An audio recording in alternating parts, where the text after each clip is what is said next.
انہوں نے کہا کہ اگر کوئی ایسا پانی ہو جس پر مطلب دم کیا ہوا پانی ہے تو کیا اس کو ضرورتاً گرم کیا جا سکتا ہے؟ تو جو بالکل کر سکتے ہیں، اگر کسی پانی پر دم کر لیں تو اس کے بعد اسے گرم کرنا کسی قسم کی بے ادبی میں نہیں آتا کہ دم شدہ پانی کو گرم کیوں کیا۔ آپ دودھ بھی تو گرم کر کے پیتے ہیں، کھانا بھی گرم کھاتے ہیں، اس میں شرعاً کوئی حرج نہیں ہے، آپ کر سکتے ہیں۔ ایک انہوں نے کہا کہ اگر کوئی چیز گرم ہو اور ہم اس میں پھونک مارنا چاہیں، پھونک مار کے ٹھنڈا کرنا چاہیں، حالانکہ حدیث پاک میں پانی میں پھونک مارنے سے منع کیا گیا، تو ایسا کر سکتے ہیں کہ ہم کوئی ذکر یا سورت وغیرہ پڑھ کے پھر دم کرنے کی نیت سے پھونک مار لیں۔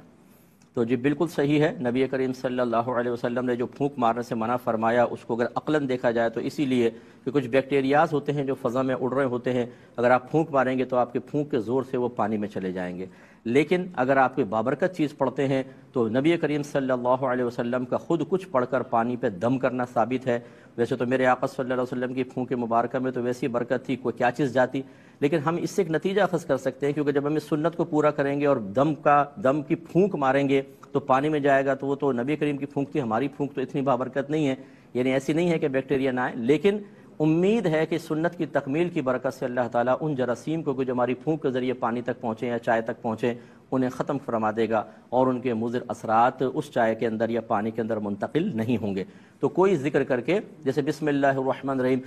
پھونک مار کے پھر پی لی، پھر بسم اللہ پڑھ کے پھونک مار لی، اس طریقے سے آپ پی سکتے ہیں۔ اگر کوئی بہت ہی بوڑھا شخص ہو، ضعیف العمری کی وجہ سے عجیب و غریب باتیں بھی کرتا ہو،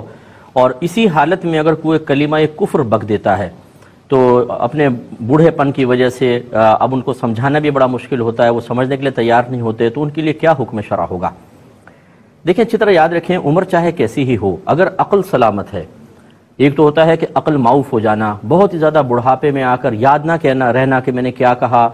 5 منٹ کی بات یاد نہیں رہتی، اور جس وقت وہ آدمی کلام کر رہا ہوتا ہے اس وقت مختلف قسم کی سوچوں اور فکروں کا اتنا غلبہ، یعنی قریب مغبوط الحواس سا ہو جانا، جس کو ارذل عمر کہتے ہیں۔ اگر ایسی عمر ہے تو پھر ظاہری طور پہ کوئی سخت حکم نہیں لگے گا، اگرچہ اگر موقع ملے تو ان کو تجدید ایمان کروایا جائے گا، ان کو پیار محبت سے سمجھائیں کہ آپ ایسے جملے ادا نہ کریں، لیکن شرعاً گنجائش نکل سکتی ہے، لہذا اگر وہ توبہ نہیں کرتے ہیں، اپنے قول سے رجوع نہیں کرتے ہیں، انتقال ہو جاتا ہے تو گویا کہ وہ مسلمان مرے ہیں، ان کا نماز جنازہ، ان کو غسل دینا، کفن مسلمانوں کے قبرستان میں دفن کرنا، سب کچھ ہوگا۔ اور اگر ایسا ہو کہ ضد ہے، بس خالی عقل ساری سلامت ہے، بڑی عقل کی باتیں کرتے ہیں، ناشتہ لاؤ، فلاں چیز پکاؤ اور یہ کرو اور وہ کرو جیسے ہوتا ہے، لیکن وہ چونکہ بڑی عمر کے ہو جاتے ہیں اس لیے ایک ضد سی پیدا ہو جاتی ہے کہ اپنی بات منوانی ہے، اپنی ضد پر اڑ جانا ہے، حالانکہ دلیل بھی سمجھ رہے ہوتے ہیں، گفتگو سمجھ رہے ہوتے ہیں۔ اگر اس طرح عقل سلامت ہے اور پھر کوئی کلمہ کفر کہہ دیتے ہیں تو اس کلمہ کفر کو سب سے پہلے دیکھا جائے گا۔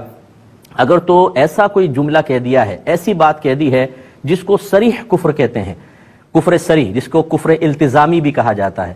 جس کا فیصلہ علماء ہی کریں گے، آپ وہ جملے علماء کے سامنے پیش کریں، اگر وہ کہیں یہ صریح کفر ہے، مثال کے طور پہ وہ کہتا ہے میں تو خدا کو نہیں مانتا ہوں، اب بس میں نے بہت دیکھ لیا، اب خدا کو نہیں مانتا، معاذ اللہ ثم معاذ اللہ، تو وجود باری تعالیٰ کا انکار کرنا صاحب عقل ہونے کے باوجود یہ صریح کفر ہے اور ایسا شخص مرتد ہو گیا۔ اب اس کے بوڑھے پن کو نہیں دیکھا جائے گا کہ جی بوڑھا ہے، گھر والے اشاروں پہ چلتے ہیں کہ چلو جی ابا جی ہیں، دادا جی ان کا کہنا مان لو، یہ نہیں دیکھا جائے گا۔ اب وہ شخص کافر مرے گا، اگر مرا توبہ نہیں کی کافر مرے گا، اس کا غسل دینا، اسے کفن، اس کی جنازے کی نماز پڑھنا، اسے مسلمان کی قبرستان میں دفن کرنا، یہ سب گناہ ہوگا، بلکہ جو جانتے ہیں اگر وہ ایسا کریں گے وہ بھی اسی میں داخل ہو جائیں گے، یعنی ان پر بھی حکم کفر ہوگا۔ لیکن اگر ایسا نہیں ہے، جو دوسری صورتحال ہے، یعنی کلمہ کفر کہا ہے اور وہ التزامی نہیں ہے بلکہ کفر لزومی ہے،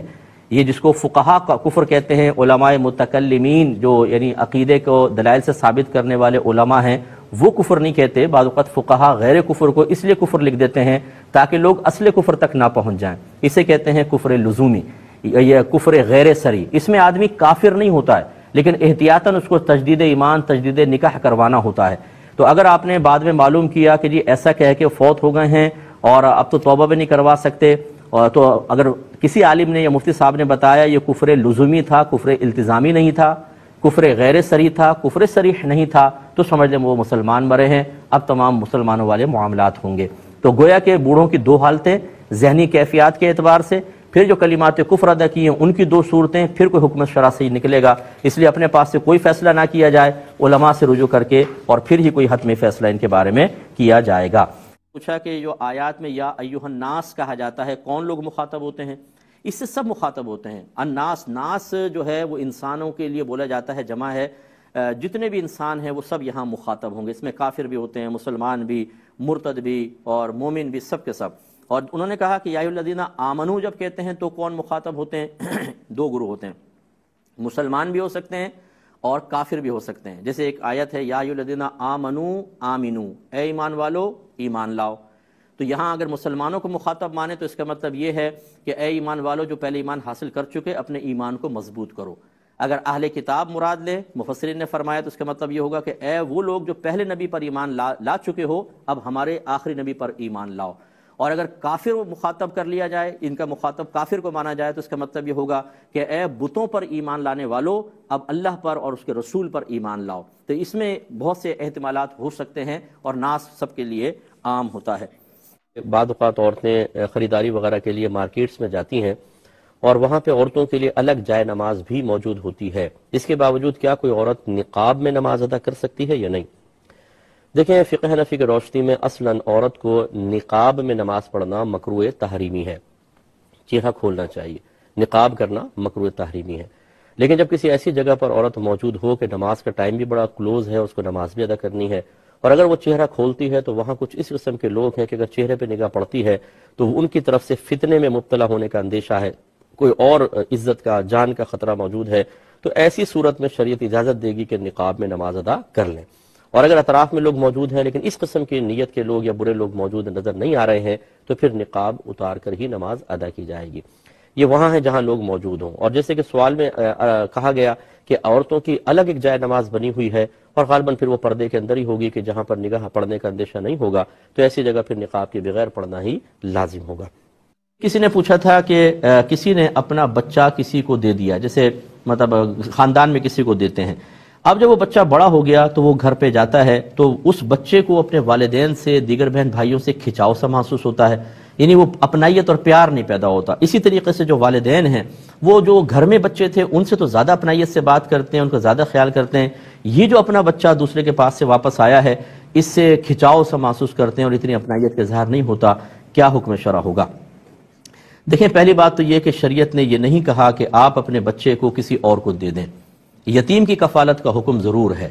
آپ اپنا بچہ تھوڑی دیر کے لیے کسی کے گھر میں بھیج دیں، جیسے بہن کے نہیں ہے، بھائی کے نہیں، چلو کھیل لے، الگ بات ہے. لیکن اپنا جگر کا ٹکڑا نکال کر دیور کو دے دیا، جی نند کو دے دیا، سگی بہن کو دے دیا، سگے بھائی کو دے دیا کہ تم ہی پالو اور اب ہم ماں باپ کا سب معاملہ چھوڑ دیتے ہیں، یہ میں نے کہیں شریعت کی تعلیم نہیں دیکھی ہے. اس میں بلکہ نقصان ہے. میرے آقا صلی اللہ علیہ وسلم فرماتے ہیں اپنے اولاد میں عدل و انصاف سے کام لو، اگرچہ بوسہ دینے میں، یعنی پیار بھی کریں تو سارے بچوں کو برابر کریں، گفٹ بھی دیں تو افضل اور اعلیٰ صورت یہ ہے کہ لڑکا لڑکی اس میں برابر ہوتی ہے، جتنا لڑکے کو دے اتنا لڑکی کو دے. اور یہاں صورتحال یہ ہے کہ آپ نے اپنے بچے کو کسی کے حوالے کر دیا، آپ کے دوسرے بچے آپ کے سینے سے لگ رہے ہیں، آپ کی شفقت محسوس ہو رہی ہے، ان کی بیماری میں آپ ان کی تیمارداری کر رہے ہیں، بچہ دوسرے کے گھر میں پل رہا بڑھ رہا ہے، اور پھر وہ آپ کے گھر میں آئے تو آپ اس کے ساتھ نامناسب رویہ رکھیں، وہ آ کر محسوس کرے کہ میرے سگے والدین، میرے بھائی بہن مجھ سے کھنچ رہے ہیں. یہ آپ نے دوستی کی ہے یا بہت بڑی دشمنی کی ہے اور اس کے ساتھ ایک ناانصافی والا معاملہ کیا ہے. ہو سکتا ہے ایسے والدین کا آخرت میں سخت احتساب ہو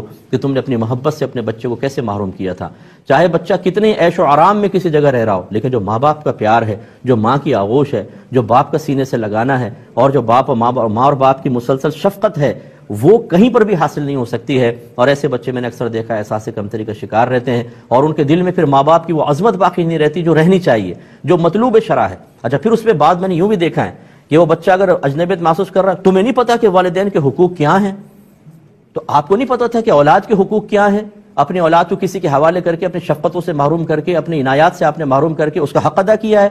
اس کو احساس دلانے کے سے پہلے ذرا ایک لمحے کے لیے اکیلے کمرے میں جا کر اپنا بھی احتساب کر لیں کہ میں اب اس جو محبت میں ہمیں کمی کی، جو ہم نے اپنے دوسرے بچوں کو تحائف دی، اس کو ساری زندگی محروم رکھا، اس کا بھی میدان محشر میں اگر حساب ہو گیا تو کس طریقے سے کریں گے. یہ اجنبیت تو آپ نے پیدا کی ہے، یہ غیریت تو آپ نے پیدا کی ہے، اس طرح کے منفی رویوں کا مستحق اس بچے کو آپ نے بنایا ہے، اس طرح کے بیہیویئر پر تو آپ نے اس کو مجبور کیا ہے. اور پھر اگر والدین خود ایسی اپنی ہی اولاد کے ساتھ ایسا نامناسب رویہ رکھیں کہ اپنے جو گھر میں بچے ہیں ان کے ساتھ شفقت اور اپنائیت، دوسرے کو جھڑکنا اور اس کے ساتھ عجیب سا معاملہ کرنا، اور پھر یہ کہنا کہ جی پتہ نہیں اس سے تو اپنائیت سی محسوس نہیں ہو رہی، تو یہ کیفیت تو آپ نے خود پیدا کی ہے نا، کسی اور نے تو نہیں کی ہے. کیوں دیا تھا اپنا بچہ؟ تو اس کا آخرت میں احتساب ممکن ہے. اس لیے جو ایسے بھائی بہن مجھے سن رہے ہیں تھوڑا سا اپنا احتساب کر لیں، یہ آپ ہی کے حق میں بہتر ہے، ہمارا کوئی مسئلہ نہیں ہوگا۔ انہوں نے پوچھا تھا کہ ظہر میں چند منٹ بس باقی رہ گئے، فرض ہم نے ادا کر لیے تھے، اب 2 سنت اور 2 نفل پڑھنے تھے، تو کیا ہم ایسا کر سکتے ہیں کہ ایک ہی سلام سے پہلے 2 سنت پڑھیں، پھر سلام پھیرے بغیر پھر 2 نفل پڑھ لیں اور آخر میں سلام پھیرے؟ صحیح ہے؟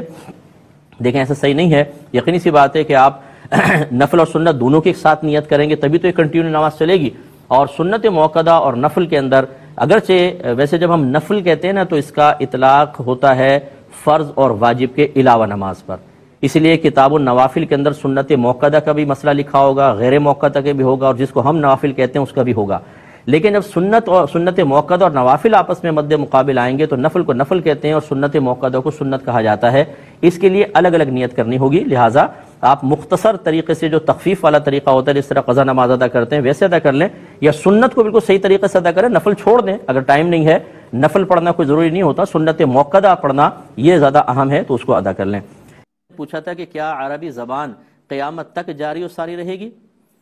قیامت تک نہیں بھائی جان، یہ ہمیشہ جاری و ساری رہے گی، جیسے انسان مرتا ہے سب کو عربک آ جائے گی، یاد رکھیں۔ اسی لیے منکر نکیر عربک میں کویسچن کرتے ہیں، مر ربک، ما دینک، ما کنت تقول فی حق ھذا الرجل، مختلف الفاظ آئے ہیں حدیثوں کے اندر لیکن عربک میں کویسچن ہوتے ہیں، عربک میں آپ جواب دیں گے۔ جنتیوں کی زبان عربک ہوگی تو جنت میں ہم دائمی طور پہ رہیں گے، اس کا مطلب ہے کہ عربک زبان تو ہمیشہ ہمیشہ قائم رہے گی، کبھی ختم نہیں ہوگی۔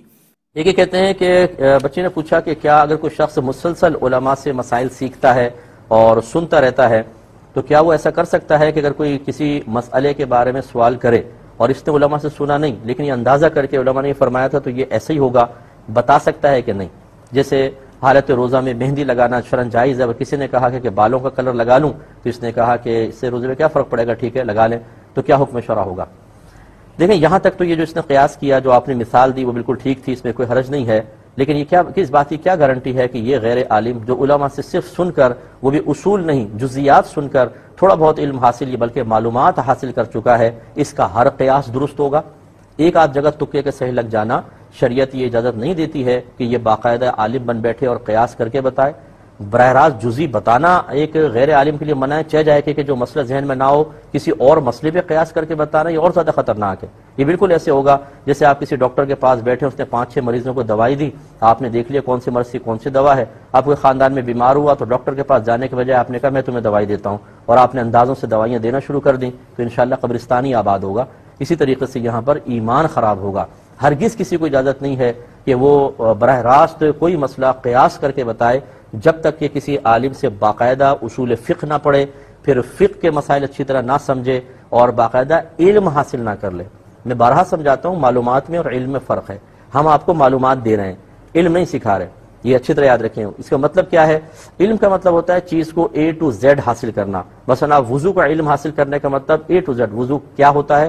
کہاں کہاں مستحب، کہاں فرض، کہاں واجب، اس کے فرائض کیا ہیں، اس کے سنن کیا ہیں، وضو کا طریقہ کیا ہے، کن چیزوں سے وضو ٹوٹتا ہے، کب وضو مکروہ ہوتا ہے، یہ تمام جب آپ سیکھ لیں گے تو آپ وضو کے عالم کہلائیں گے اور وضو کا علم آپ نے سیکھا ہوگا۔ اور اگر آپ یہاں بیٹھ کے کوئی وضو کے بارے میں کویسچن کرے، ہم نے ایک جواب دیا، کسی نے کوئی دوسرا کویسچن کیا جواب دیا، یہ تو آپ کو معلومات حاصل ہوئی ہیں، اس لیے معلومات پر قیاس یہ تو بہت ہی زیادہ خطرناک ہے۔ پہلے علم حاصل کر لیں پھر ضرور آپ یہ سعادت حاصل کریں۔ یہ بچی کہتی ہے کہ ہم مدرسے میں پڑھتے ہیں، بچیاں پڑھ رہی ہوتی ہیں تو کچھ لوگ آ کے کہتے ہیں جی قرآن خوانی کروا لیں، تو ہماری جو باجی ہیں پڑھانے والی وہ ہم سب کو زبردستی سپارے ہاتھ میں پکڑا دیتی ہیں اور کہتی ہیں پڑھو، اب ہمارا دل نہیں چاہ رہا ہوتا پڑھنے کو، تو کیا ہم پڑھیں یا نہ پڑھیں؟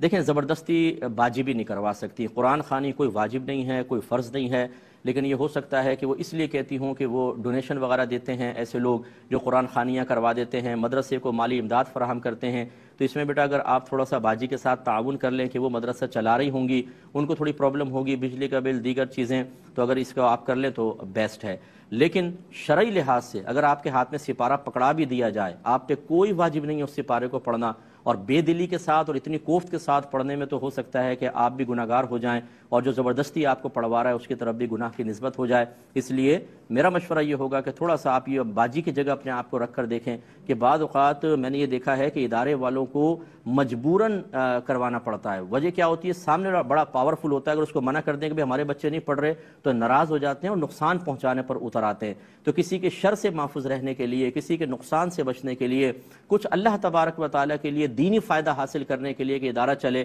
اگر محتمم ایسا کر رہا ہو تو اس کی گنجائش نکل سکتی ہے۔ اگر آپ ان کی جگہ ہوتی اور اس طرح آپ کو یہ خوف ہوتے، اندیشے ہوتے، یا پھر دین کی مدد آپ کی نیت میں شامل ہوتی اور پھر کوئی بچی منع کر رہی ہوتی تو شاید آپ بھی بیڈ فیل کرتی کہ بھئی ہم ایک اچھے مقصد کے لیے کر رہے ہیں اور یہ بچی منع کر رہی ہے۔ تو تھوڑا سا آپ بھی کوآپریٹ کریں، اور اگر باجی آپ کی سن رہی ہیں تو میں ان سے بہن سے بھی گزارش کروں گا بچیوں کے ساتھ، بچوں کے ساتھ زبردستی نہ کریں۔ جب ہم بھی، مجھے اچھی طرح یاد ہے بچپن میں ہم لوگ پڑھتے تھے مدرسے میں ایک مسجد کے اندر، تو جب وہ قرآن خوانے کے لیے کہتے قاری صاحب زبردستی ہم لوگوں کو لے کر جاتے تھے، اور مجھے اچھی طرح اپنی کیفیات میں تو خیر بڑا شوق میں جاتا تھا، لیکن کچھ اور لوگ تھے ہمارے ساتھ میں جو بڑی عمر کے لوگ تھے جو پڑھ رہے ہوتے تھے، لڑکے تھے، وہ بڑے کوفت کا شکار ہوتے تھے اور چاہتے تھے کوئی نظر بچے اور ہم بھاگیں۔ اس طرح لے جانا بچوں کو قرآن خوانیوں کے اندر، جبکہ بچوں کا دل نہیں چاہ رہا، اور وہ کرتے کیا ہے، یوں انگلیاں چلاتے ہیں تیز تیز تیز تیز تیز تیز، بھائی یوں دیکھتے رہیں گے، دیکھتے ادھر ادھر دیکھا، 2 صفحے پلٹ دیے، 3 صفحے پلٹ دیے۔ یہ قرآن کے ساتھ اچھا سلوک تو نہیں ہے۔ آپ اپنی کیفیات کی وجہ سے قرآن کے ساتھ نامناسب رویہ اختیار کریں، یا جو باجی ہیں یا استاد ہے، حافظ صاحب ہیں، قاری صاحب ہیں، وہ قرآن کے ساتھ ایسا معاملہ زبردستی کروائیں، یہ قطعاً غیر مناسب ہے۔ اور یہ یاد رکھیے کہ جب بھی قرآن خوانی ہو، ایک ہے مدرسے میں بچے بلند آواز سے سبق یاد کرنے کے لیے بلند آواز سے پڑھ سکتے ہیں، لیکن جب اسی مدرسے کو آپ قرآن خوانی کا نام دیں گے کہ اب قرآن خوانی ہو رہی ہے، اس میں بلند آواز سے قرآن پڑھنا حرام ہوگا۔ اس میں ہر ایک بس اتنی آواز سے پڑھے کہ اپنے کان تک سنیں۔ بلند آواز سے پڑھوائیں گی باجی تو گناہگار ہوں گی، اور بچے بھی گناہگار ہوں گے، جو ان میں بالغ ہیں وہ گناہگار ہوں گے۔ بہن کہتی ہیں کہ عمرے کے دوران جب ہم احرام میں ہوتے ہیں تو چہرہ کھلا رکھنا واجب ہے، لیکن جب احرام کی پابندی سے باہر نکل آتے ہیں تو مکہ اور مدینے میں چہرہ ڈھانپنے کا کیا حکم ہوتا ہے؟ دیکھیں، مکہ اور مدینہ وہ ہے جہاں سے اسلام نکلا ہے، جہاں سے اسلام چلا ہے، تو اگر آپ تھوڑا سا غور کریں تو اس مقام پہ زیادہ اسلام پر عمل کرنا چاہیے۔ لیکن ہمارے لوگ شاید یہ سمجھتے ہیں کہ جی وہاں پہ خصوصی رعایت ہوگی، سب پاکیزہ دل ہوں گے، فرشتوں کی طرح ہو جاتے ہیں وہاں پہ جانے کے بعد، نکاحیں پاکیزہ، ذہن پاکیزہ، کوئی گناہ نہیں ہوتا ہوگا اس لیے منہ کھول کے چلیں، بال کھول کے چلیں، کوئی مسئلہ نہیں ہے۔ ایسا نہیں ہوتا ہے۔ وہاں سے چونکہ دین چلا ہے، سب سے پہلے تو وہاں دین پر عمل پیرا ہونا چاہیے، تو لہٰذا پردے کا حکم ہے عورتوں کے لیے۔ جیسے احرام کی پابندی سے باہر ہوں، بالکل اپنے چہرے پہ نقاب وغیرہ کریں، اور یہ سوچنا کہ مکہ مدینے میں کوئی غلط کام نہیں ہوتا ہوگا، یہ ایسا نہیں ہے۔ وہاں پہ بہت سارے معاملات ہوتے ہیں، حسن ظن قائم رکھنا اچھی بات ہے، لیکن بے وقوف بن کر چلنا یہ برا ہوتا ہے۔ چوریاں بھی ہو جاتی ہیں، بہت سے لوگ بھیک مانگتے آپ کو نظر آئیں گے مسجدوں کے اندر، اور عربک لڑکیاں بعض اوقات تو، اور میرے ساتھ کئی دفعہ ایسا ہو چکا ہے وہاں پر، یعنی لینڈ کروزر کے اندر ایک عربک شخص آ کر عربک میں مجھ سے کلام کر کے اور یہ کہے کہ اگر میں جھوٹ بولوں تو اللہ مجھے جہنم میں ڈال دے، میری گاڑی کا پیٹرول ختم ہو گیا، مجھے پیٹرول ڈلوا دے۔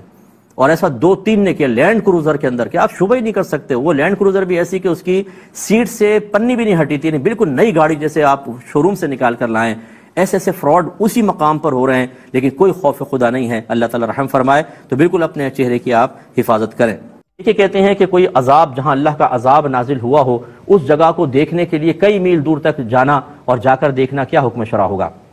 دیکھیں، آج کل کے دور کے اعتبار سے میں اس کو منع کروں گا، میری ذاتی رائے یہ میں منع کروں گا، اگرچہ اللہ تبارک و تعالیٰ نے فرمایا فَاعْتَبِرُوا یا اولی الابصار، یہ اکثر جو ہے یہ کفار سے خطاب ہوتے تھے، یعنی جب وہ ایسے معذب جگہوں سے گزرتے تھے تو اللہ تعالیٰ نے فرمایا عقل والو ذرا دیکھیں، دیکھو، غور کرو، ان چیزوں سے عبرت حاصل کرو، کیونکہ وہ گزر رہے ہوتے تھے، وہ کوئی سفر کے لیے نہیں جاتے تھے۔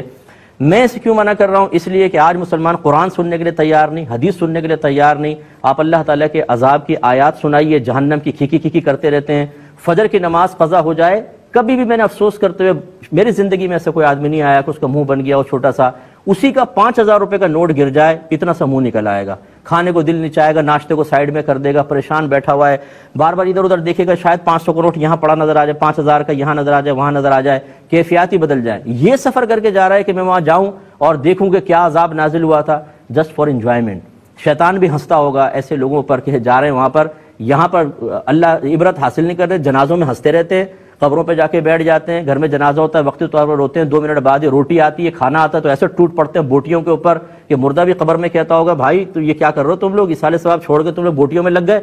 کوئی پرواہ نہیں ہوتی ہے۔ اور سفر کر کے جا رہے ہیں جی، معذب جگہوں کو دیکھیں، یہ سب مطلب یہ کہ تفریح کے لیے جاتا ہے آدمی۔ میری ذاتی رائے ایسی ہے، جانے کی کوئی حاجت نہیں ہے ایسی جگہ، بلکہ میرے آقا صلی اللہ علیہ وسلم جب کسی ایسی بستی کے پاس سے گزرتے تھے جہاں پہ عذاب نازل ہوا ہے تو میرے آقا فرماتے تھے تیزی سے سواریوں کو تیز کرو، اس عذاب کی جگہ پر ہم نہیں ٹھہریں گے۔ آپ تیزی سے اس فاصلے طے کر کے وہاں سے نکل جایا کرتے تھے، اس لیے اپنی سوچ اور فکر کو تبدیل کرنے کی ضرورت ہے۔ بہن نے بڑے بھولے پن سے کہا بعض اوقات بچے کے جو فیڈر میں دودھ ہوتا ہے وہ گرم ہے یا صحیح ہے، اس کو چیک کرنے کے لیے انگلی ڈال دیتے ہیں تو مستعمل تو نہیں ہو جاتا؟ میری پیاری بہن، مستعمل کا تعلق صرف پانی کے ساتھ ہے، یاد رکھیں، اور کسی لکوڈ کے ساتھ نہیں ہوتا۔ وہ اس لیے ہوتا ہے کہ اس سے طہارت حاصل کرنی ہوتی ہے. ہمیں ایک ایسی نجاست کو دور کرنا ہوتا ہے جو ہمیں نظر نہیں آتی، جس کو نجاست حکمیہ کہتے ہیں. بے وضو پن، حالت جنابت، حالت حیض و نفاس، یہ حالتیں نظر نہیں آتی. اس لیے ایک بے وضو آدمی کو کھڑا کریں ایک باوضو کو، اور کہیں بتاؤ کون بے وضو ہے، ہم بتا نہیں سکتے ہیں. اس کے لیے ضروری ہے کہ اس طہارت کو حاصل کرنے کے لیے یا اس نجاست کو دور کرنے کے لیے، جس کو نجاست حکمیہ میں کہہ رہا ہوں، غیر مستعمل پانی چاہیے.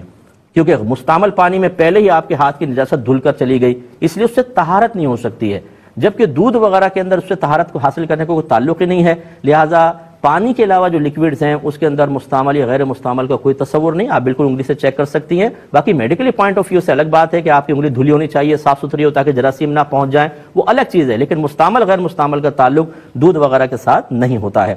انہوں نے کہا کہ ان کی عمر 66 ایئرز ہے. یہ کہتے ہیں کہ فجر میں کیا میں گھر پہ نماز پڑھ سکتا ہوں، کیونکہ مسجد میں بہت زیادہ لوگ کھانستے ہیں فجر کے ٹائم میں، تو کرونا وائرس وغیرہ کی وجہ سے پرابلم ہو سکتا ہے. تو دیکھیں یہ خواہ کے وساوس ہیں، اللہ پہ اعتماد کر کے آپ جائیں. آپ ماسک پہنیں، احتیاط ضرور کریں. وساوس سے خواہ سے مراد میں نہیں کہہ رہا ہوں کہ احتیاط کا دامن چھوڑ دیں، لیکن اس طرح کے وساوس کا شکار ہونا بھی مناسب نہیں ہے. کیونکہ مطلب اتنی آپ باہر نکلتے ہوں گے، دن میں بھی آ رہے ہیں جا رہے ہیں، کبھی بس میں سفر کر رہے ہیں، کبھی بازار میں، کوئی یہاں کھانس رہا ہے کوئی وہاں کھانس رہا ہے. صرف کھانسنا یا چھینکنا کوئی مسجد تک محدود تو نہیں ہے، صرف فجر کی نماز تک تو محدود نہیں ہے. میں تو یہ اکثر دیکھ رہا ہوں کہ پہلی دفعہ جب کورونا کی لہر پاکستان میں آئی تھی بہت خوف تھا اور بہت زیادہ احتیاط تھی، اور دوسری جب لہر آئی تو کتنا ہی ہے کہتے رہے ختم. اور اب تو ماشاءاللہ ویسی ویکسین وغیرہ لگ رہی ہیں تو بہت زیادہ ابھی لوگوں تک نہیں پہنچی، عام لوگوں تک، لیکن وہ قدرتی طور پہ یوں سمجھ رہے ہیں شاید ویکسین شدہ ہو گئے ہم لوگ. تو اب تو اتنی گیدرنگ ہے کچھ انتہا نہیں. تو گھبرائے نہیں، آپ فجر کی نماز پڑھیں. جماعت سے نماز پڑھنا، وہ بھی فجر کی نماز، بہت فضیلت کا باعث ہے. آپ ماسک لگا کر جائیں اور تھوڑا سائیڈ میں پڑھ لیا کریں تو انشاءاللہ کوئی مسئلہ نہیں ہوگا. ایک بھائی نے پوچھا تھا کہ وہ اسپین میں ہوتے ہیں کہ یہاں انگلش لوگ ہوتے ہیں، اسپینش ہوتے ہیں، کیا ان لوگوں کے ساتھ ہم کوئی پارٹنرشپ میں کاروبار وغیرہ کر سکتے ہیں؟ دیکھیں کر سکتے ہیں، لیکن چند چیزوں کا بس آپ کو خیال کرنا ہوگا. پہلی بات یہ ہے کہ وہ ایسا کوئی کام نہ ہو، اس انداز سے نہ ہو کہ اس میں اسلام یا مسلمان کے لیے حقارت اور تضحیق کا پہلو نکلتا ہو. دوسرا، کام فی نفسی ہی جائز ہو، ہمارا اسلام اس سے منع نہ کرتا ہو. اب اگر جوئے کا کام ہے یا شراب کی امپورٹ ایکسپورٹ ہے تو یہ چیز تو منع ہے، ایسا کوئی کام نہیں کر سکتے. تیسری چیز یہ ہے کہ اسلام کے بنیادی اصول ان کو پامال نہ کیا جا رہا ہو اس طریقے سے کہ ایسی کنڈیشن لگا دی جائیں کہ مسلمان کے لیے نقصان کا بہت پہلو نکلتا ہو، یا اگر ذرا بھی کوئی گڑبڑ ہو جائے تو اس کے لیے گرفت کے امکانات ہو جائیں، جیل میں ڈال دیا جائے گا. اس طرح کے معاملات اگر ہوں تو اس میں ذرا تھوڑا سا اجتناب کریں، کیونکہ اگر مسلمان پارٹنر ہو تو شاید وہ خوف خدا رکھ کر کچھ رک جائے، لیکن غیر مسلم تو آپ کے ساتھ اگر کوئی تھوڑا بہت اوپر نیچے ہوا تو بہت زیادہ کوئی ریئیکشن ہو سکتا ہے. اگر ایسا آپ محسوس کریں تو بہتر ہے کہ مسلمان سے پارٹنرشپ کریں، ورنہ منع نہیں ہے شرعاً، آپ کر سکتے ہیں.